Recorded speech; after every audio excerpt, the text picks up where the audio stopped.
নমস্কার বন্ধুরা, আজকে যে কেসটি নিয়ে আমরা চলে এসেছি, আজকে এই কেসটি রয়েছিল 7 বছর ধরে স্বামীর ঘরে ফিরছে না বৌমা।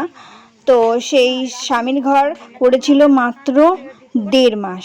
1.5 মাস সংসার করে তার কি এমন হলো যে সে নিজের সংসার ছেড়ে এখন 7 বছর ধরে বাপের বাড়িতে পড়ে রয়েছে। তো এখানে বিশেষ করে আওয়াজ শোনা যাচ্ছিল না, তো আমি আপনাদেরকে ঘটনাটি সম্পূর্ণ তুলে ধরছি। এটি ছিল পর্ব 1। এখানে স্ত্রীটি তার স্বামীর উপর অনেক অজুহাত দেখিয়ে মাত্র 1.5 মাস সংসার করে নিজের বাপের বাড়িতে পড়ে রয়েছে 7 বছর ধরে। তো স্বামী সেটাই ফিরিয়ে নেওয়ার চেষ্টা করছে, যদি ডিভোর্স দেয় তো ডিভোর্স, আর যদি সংসার করে সে সংসার করতে চায় নতুন করে। তো সেটাই আজকে আমরা মীমাংসা করতে এসেছি।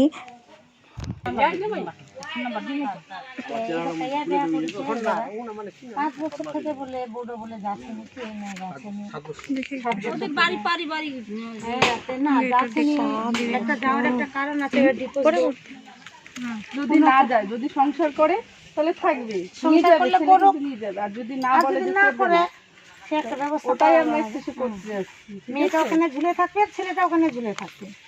এখন ওদের পারিবারিক অসুবিধা, পারিবারিক তো আমাদের দেখতে হবে।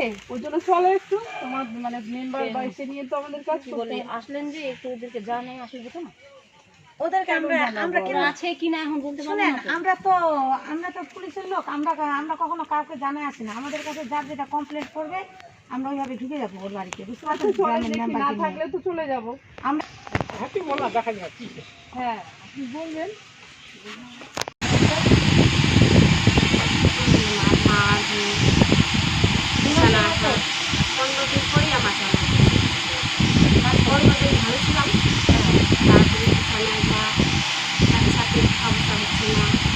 আমি যদি একসাথে করতাম, আবার লাঠি হতো, আমি বিছানা থেকে সুপায় থাকতো, আমি থাকতাম, তারপরে উপরে থাকতো বিছানায়। আমি যেখানে যাই ওখানে থাকে না, অন্য জায়গায় এই সেই মেয়েটি, তার কাছে আমরা সবটাই শুনলাম।